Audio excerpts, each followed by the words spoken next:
Shalom, shalom, shalom. Yesu ashimwe cyane, umeze neza. Ndagusuje kandi nkuhaye ikaze muri iyi gahunda y'isengesho ry'umunsi. Nk'ibisanzwe turi kuri Ntabwoba TV. Gahunda ni isengesho ry'umunsi. Imana iguhe umugisha kandi kugirire neza. Reka ngushimire ko wabaye umunyamuryango, ugahitamo gukora subscribe ngo ubihamishe ko ubaye umwe mu muryango wa Ntabwoba TV. Yesu aguhe umugisha cyane. Imana igushyigikire, Imana ikugirire neza. Guha umugisha uhabwa abajyana n'abandi mu murimo w'Imana. Uhagararanye natwe mu muhamagaro. Imana ibiguhere umugisha mu izina rya Yesu. Reka kandi duhe ikaze na mwene data wabugeze hano aribwo bwa mbere. Kora subscribe, hanyuma ukore kukazogera kugira ngo tujye tubana muri gahunda zose za Ntabwoba TV. Ubonera ku gihe notification y'ikiganiro cyose ijambo ry'Imana cyangwa isengesho. Buri gahunda yose twashyira kuri Ntabwoba TV ujye uyibona uri uwa mbere. Imana iguhe umugisha ubwo ubikoze ni cyo twagusabaga gukora. Imana ibiguhere umugisha mu izina rya Yesu. Ndagira ngo nkumenyeshe kuri kumwe n'inshuti yawe. Ndagukunda mwene so, jewe mba numva nabikubwira buri munsi. Twatwishimiye Emmanuel. Ndagukunda, ndagusengera, ndakuzirikana. Wibuka iminsi yose kandi ngusabire konsensi. Narabikubwiye ko mpari ngo tubane. Ndahari ngo dufatanye, dusangire ubuzima, dusangire situation. Byo gusengera tubisengere hamwe jewe nawe. Tujye mu jisho umwe w'amasengesho dufataniriza hamwe gusengera ibintu bikugoye. Kandi ndahari ngo nkutega amatwi niba ukeneye umuntu wo kukumva kandi wo kugufasha gusenga no kuba mu gihe cy'amasengesho. Numva nifuza ko dusangira ibyiza, dusangire bitameze neza mu buzima, kuko iminsi yose ishobora kuba yasa ariko ntihwane. Imana rero iguhe umugisha, mpari kuko uhari kandi ndi hano ngo mbe ndi kumwe nawe. Imana iguhe umugisha rero, ikugirire neza kandi reka ngushimire ko wabikoze. Reka dufate umwanya dusengere umunsi wacu, dusengere uyu munsi twinjiyemo Imana iduhaye. Urabyutse, ubaye muzima, uregutse birakunda, ubumbuye amaso arareba, ubumbuye akanwa uravuga, weguye amaboko ubona arakora, ushinguye ibirenge ubona biragiye. Nishimwe rikomeye kuko atari bose, ni umugisha ukomeye kuko ni amahirwe mashya Imana iguhaye ngo uyabyaze umusaruro kandi uyabonemo imigisha mishya. Iyo Imana yibwiye kandi iteganya kuguha, ko nta wayibona iyo migisha atariho, adahari, atari muri icyo gihe cyo kubaho kwayo. Imana rero iguhe umugisha, ikugirire neza. Uyu munsi iguhaye ukubera umugisha.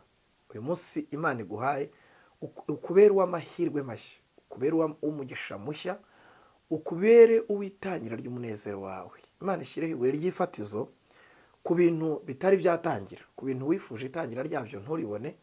Imana irishyireho uyu munsi. Kandi ku bintu wari waraburiye iherezo ubona bitazarangira nabyo, Imana ibishyireho iherezo uyu munsi. Uyu munsi wawe ubemo itangira rya bimwe mu byifuzwa n'ubuzima bwawe, kandi ribe ube umunsi wirangiza y'ibintu byose bidafite icyo bitanga mu bwami bw'Imana, bidatanga ishimwe ku buzima bwawe imbere y'Imana. Imana ibirangirize muri uyu munsi, Imana ibirangirize muri iri sengesho tugiye gusenga. Dusenge, fata umwanya dusengere umunsi wacu, dusengere imishinga yacu, dusengere ingendo zacu. Ndashaka kugusengera mu izina rya Yesu. Ureke dusengane, dufate uyu mwanya dusengere uyu munsi ubonwemo ibisubizo by'ibyifuzwa n'imitima yacu. Imana ikubere igisubizo mu izina rya Yesu. Imana ikubere inyunganizi. Imana ikure mu kigega cy'ingoboka, hahandi mu bwishingizi bw'abera. Imana ikugoboke, Imana igusayidire, Imana ibigenze neza. Ko turavuga bari mu Rwanda hano, ngira ngo umwaka w'amashuri igihembwe cya kabiri, ariko no mu bindi bihugu bidukikije bya bugufi bafite andi mafatire menshi. Fite ikiguzi cy'ubuzima buri kugusaba n'abari hakurya y'ibiyaga bigari hafi n'abari kure cyane, ufite umutwaro ukuremerereye, muri uyu munsi Imana ikubera igisubizo, kandi ikubera igisubizo kirangiza, gikuraho, gishyiraho iherezo ku bintu bigoye umutima wawe mu izina rya Yesu. Dusome ijambo ry'Imana, nuko maze turisengeremo, dusengere umunsi wacu, dusenge isengesho ry'uyu munsi, kandi Imana irikoreremo mu izina rya Yesu. Umuririmbyi yaririmbye aravuga ngo ntiducogore gusenga kugeza igihe Yesu azazira. Yesu azi, Yesu azi, aze mu byawe, aze mu bawe, aze mu bidatunganye, aze mu bitaranoga, aze mu bitarashoboka, aze mu bitariho. Yesu azi. Ntucogore gusenga kugeza ubwo Yesu aza. Imana iguha umugisha, ikugirire neza, kandi Imana yite ku marangamutima yawe n'imvamutima zawe, zakwerekana umubabaro w'umutima, zakwerekana ibyifuzwa n'umutima wawe, zakerekana umubabaro w'umutima ndetse n'imvune yawo, imvune yawo n'indwara yawo. Kandi twigeze kubivuga ko Bibiliya yaravuze ngo ubwiringiro burerezwe butera umutima kurwara. Ushobora kuba hari ibintu maze igihe rwose wumva ubirerezweho iminsi myinshi, ariko ijuru ryitamurure, ijuru ryerekane, ijuru ryihishure Imana yo kwihisha iteka, ikwiyereke, ikwihishurire muri uyu munsi. Dusome Zaburi ya 12, noneho tuyisengeremo mu izina rya Yesu. Reka dusome Zaburi ya 12, turasoma umurongo wa 6 wonyine. Mbabarire wizere, mbabarire wizere, mbabarire ku rwego rwo kwizera, mbabarire uzamuke muri dimension yo kwizera ijambo ry'Imana, mbabarire uzamuke mu kirere cyo kwizera ku rwego rurema ibitariho. Bwana sifiwe.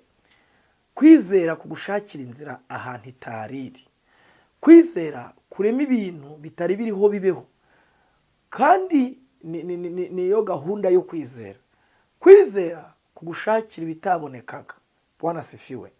Imbaraga yo kwizera ituma ibintu biremeka bitari bihari. Bibiliya ijambo ry'Imana iravuga ngo Imana iyo yohereje umwuka wayo biraremwa, yohereza umwuka wayo bikaremwa.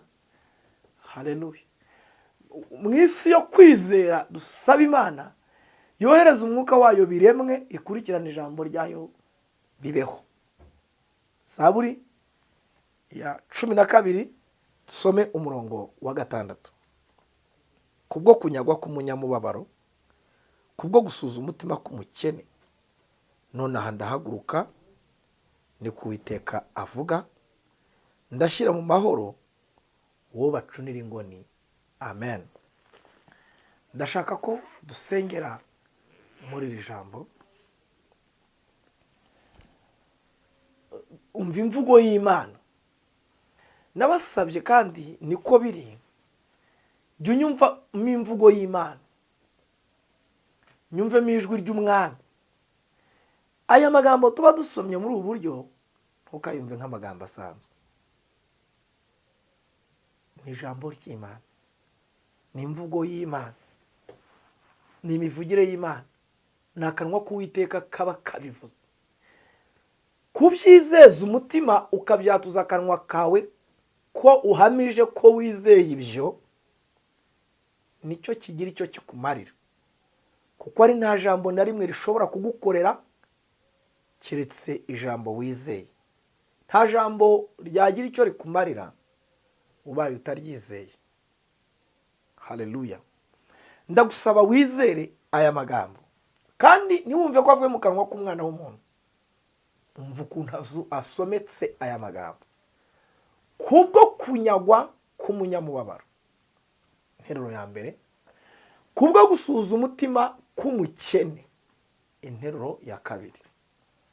Confirmation sasa. Interuro ya gatatu. Nonaha ndahaguruka, niko Uwiteka avuga. Mva imirimo aje gukora. Ndashyira mu mahoro uwo bacunira ingoni. Ndumva nakubwira ngo shyitsa umutima mu nda. Shyitsa umutima mu nda. Nta kintu na kimwe gishobora gutuma Uwiteka adakurikirana ijambo avuze kandi afite gahunda yo kurisohoza. Ryama usinzire, ntukongere kubuzwa ibitotsi n'ibiriho. Genda ufite ituze n'umutekano byuzuye. Shyitsa umutima mu nda, amagara yawe atekane, ntiwongere kwikanga abaringa kubwo gusuhuza umutima k'umukene, kubwo kunyagwa k'umunyamubabaro. Uwiteka aravuga ngo nonaha arahaguruka.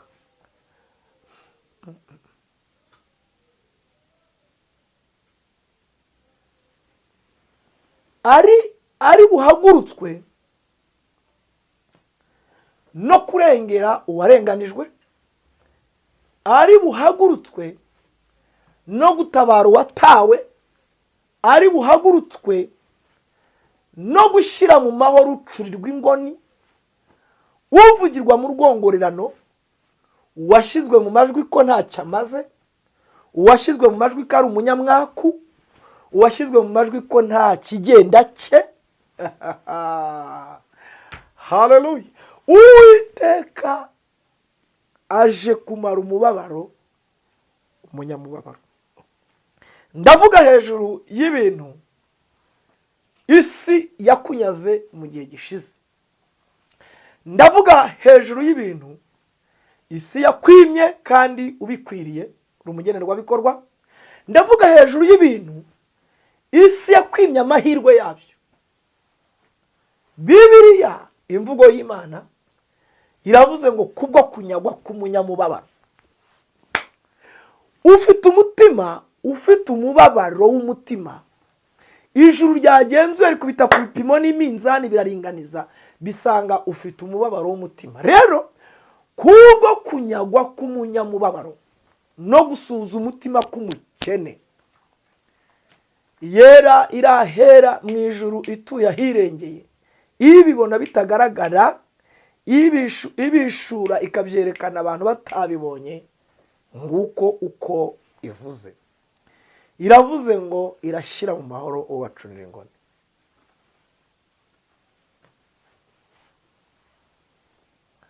Wanasifiwe. Ndifuza ko umutima wawe uturiza Uwiteka. Iyaba ari ijambo rivuzwe n'undi muntu wese, kubyizera byagombye kukunanira. Wagombye kuba ubishidikanijeho rwose ukavuga uti simbyizeye, ibyo ni ibivuzwe n'abantu. Tuyishime ni ubivuze, ni runaka ubivuze, ariko umva ibi, nta mwana w'umuntu ubivuze. Mana, nta mwana w'umuntu ubivuze. Ndashaka kubisubiramo, wumva imvugo y'Imana. Zaburi ya 12:6, kubwo kunyagwa k'umunyamubabaro, vuga ngo amen. Kubwo gusuhuza umutima k'umukene, subiramo ngo amen. Nonaha ndahaguruka. Ibyo biravuzwe. Nonaha ndahaguruka, ni Uwiteka ubwe avuga. Ndashyira mu mahoro uwo bacunira ingoni. Nshuti yanjye, ndashaka ko umutima wawe utuza ku bintu byose isi, ubuzima, iminsi byakunyaze, bigatera umutima wawe umubabaro, bigatuma usuhuza umutima. Ijuru ibyo bintu ryabigenzuye. Ijuru ryagenzuye ibyo bintu ku rwego rw'uko bigiye gushyirwaho iherezo, bishyizweho akadomo n'Uwiteka. Aravuze ngo aje gushyira mu mahoro wowe bacunira ingoni. Gucunirwa ingoni, gucunirwa ingoni. Aho umuntu ahita abantu bakavuga ngo abantu kugira ngo bamenyeshe abandi kuciyeho, abantu bagahindukira bati gucunirwa ingoni. Ibyo Uwiteka ahagurukijwe nabyo, Imana ihagurukijwe nabyo. Imana ihagurukijwe no gukura mu karengane, gushyira mu mahoro abantu bahinduwe iciro ry'imigani. Ndanezerewe. Buri kintu cyose cyatumye ucurirwa ingoni, buri kintu cyose cyatumye ushyirwa mu majwi, buri kintu cyose, reka nkubwire, buri kintu cyose cyatumye wibeshywaho ko uri uwo kandi atari we uri we,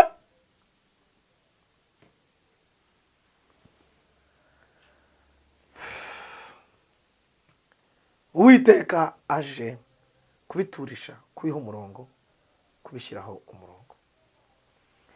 Ndashaka ko dusenga jyewe nawe, dufate umwanya dusenga Imana, tubwire Uwiteka tutuwiteka, imbaraga zawe nizo zonyine zabishyira mu buryo, zabiha umurongo, kuko jyewe nyine uranzi. Icyo nshoboye ni ukurira, icyo nshoboye ni ukuniha, icyo nshoboye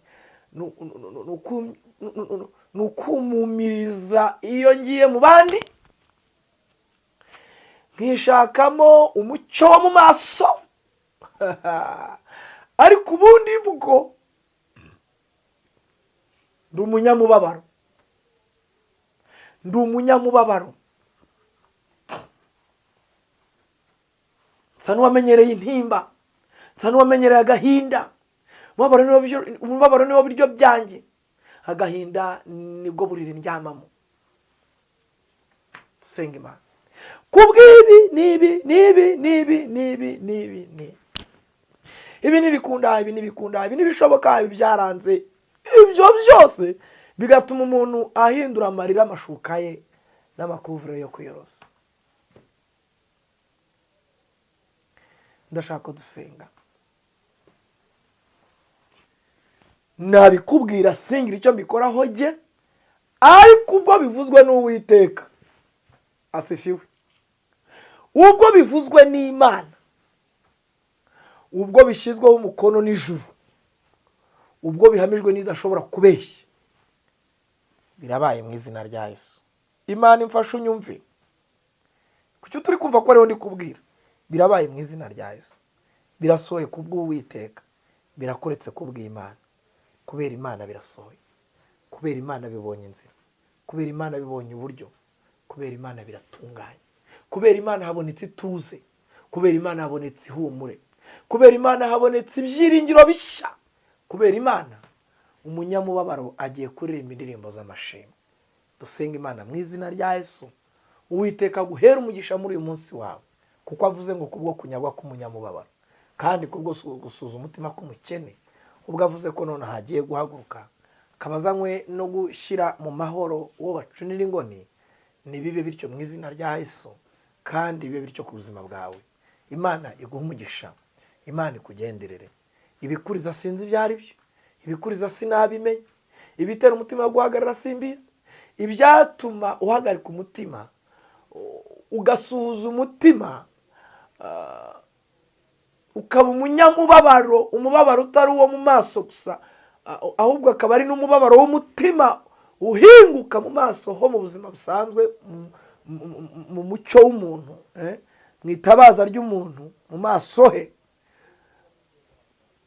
Ibyo bihagurukije Uwiteka muri uyu munsi mu izina rya Yesu. Imana imfashe, ibi bintu bikwiye kubwirwa isi. Yewe munyamubabaro, yewe munyentimba, yewe usuza umutima, kubwo kunyagwa k'umunyamubabaro no gusuza umutima k'umukene, nonaha Uwiteka arahaguruka niko avuze, kandi arashyira mu mahoro uwo bacurira ingoni. Ni imvugo y'Imana, c'est la parole de Dieu. ni imvugo y'Imana.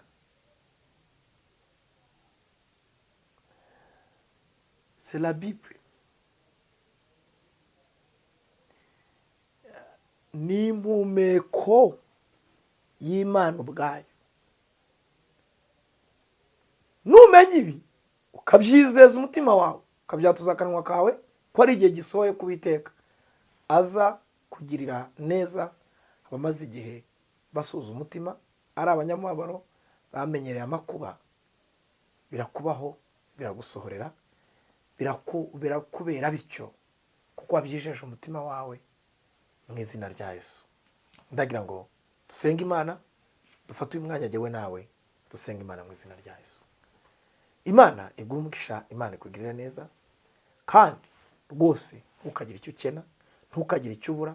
Iri jambo rigusohorere muri uyu munsi. Imana ihe ihirwe uyu munsi, Imana ihe ihirwe uyu munsi, Imana ihe ihirwe iri jambo ku buzima bwawe, rigira imbaraga mu mibereho yawe, Uwiteka arisohoze kandi ryubahirizwe kuko rivuzwe nitabasha kubeshya mu izina rya Yesu. Reka dusenge. Mana y'imbaraga nyinshi, Mana y'ubutware, Imana y'ubushobozi, Mana ni wowe wenyine wavuze ngo isi ibeho, ibaho. Uvuze ngo ijuru ribeho, ribaho. Inyanja n'amasoko bibaho, isanzure ribaho.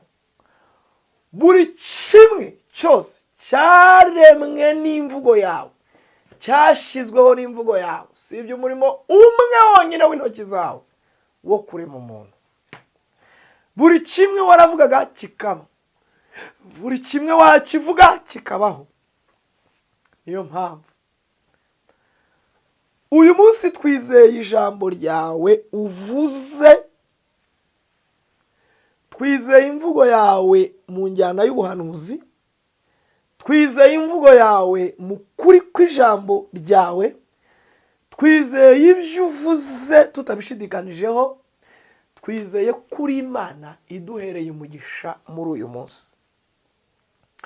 Udukuyeho ibimeze nk'ingegene twikorejwe n'ibihe n'iminsi n'abanzi b'umusaraba, udukuyeho ibimeze nk'insyo ko Bibiliya ijambo ryawe ari kwivuga ngo babikorezaga n'ingegene babahekeshaga, uje kubikura ku mwana w'abiringira izina ryawe, kuko uvuze utyo uti kubwo kunyagwa k'umunyamubabaro no gusuza umutima k'umukene bitumye ufata umwanzuro uba decisive, uhagurukira gushyira mu mahoro uwo bacurira ingoni, uhagurukijwe no kurengera umunyamubabaro, uhagurukijwe no kurengera usuhuza umutima, ngo ushyire mu mahoro uwo bacurira ingoni.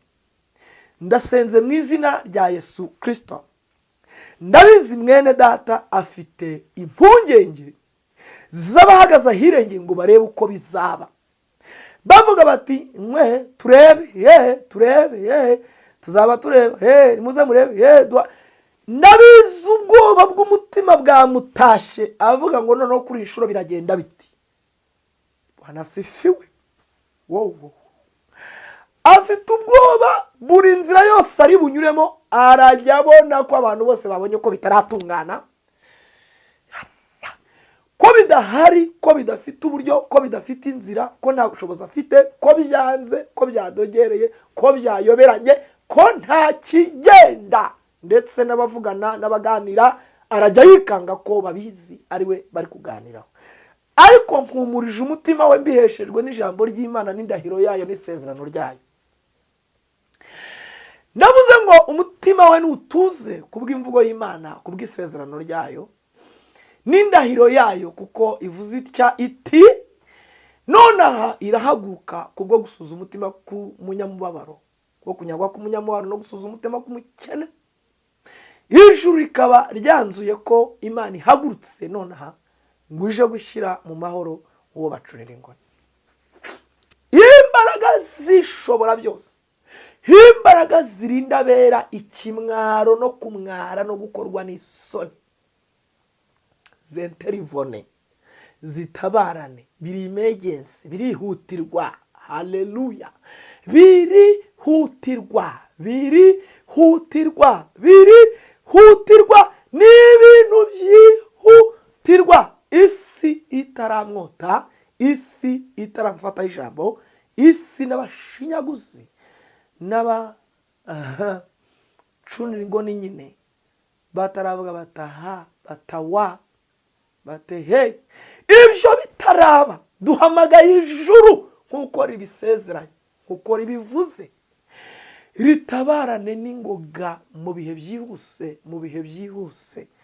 Ijuru naryo ry'interivone, ijuru naryo rikora umurimo waryo, ryoye guha akanya abanzi b'ubugingo bwacu, ijuru rye guha akanya abanzi b'ibyo tubamo n'abatemera umuhamagaro n'igihe duhagazemo, n'abatemera ayo twasenze, n'abatemera ayo dutunze nk'amasezerano.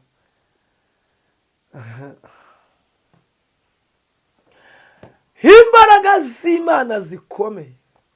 Haleluya.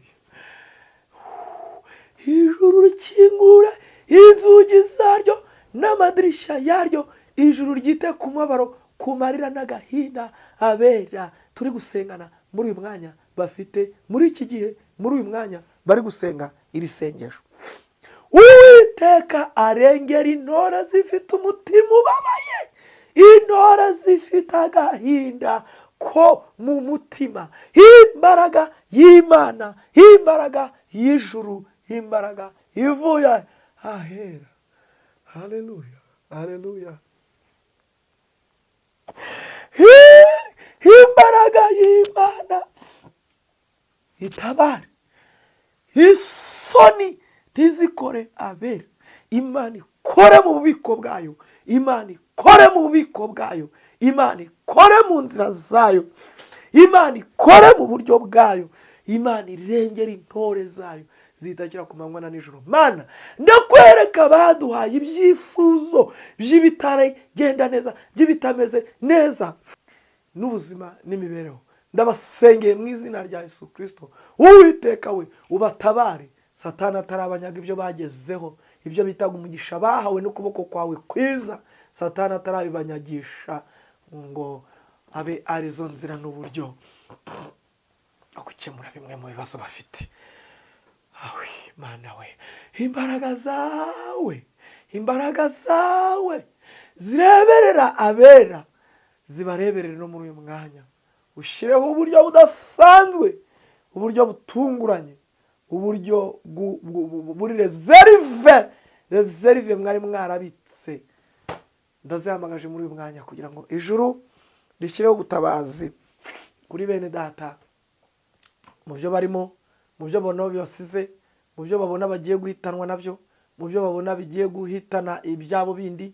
Mana, ndasenze mu izina rya Yesu, imbaraga zawe zikomeye zibabere umutabazi, zibabere ubwishingikirizo, zibabere umunara muremure bahungiremo bakire.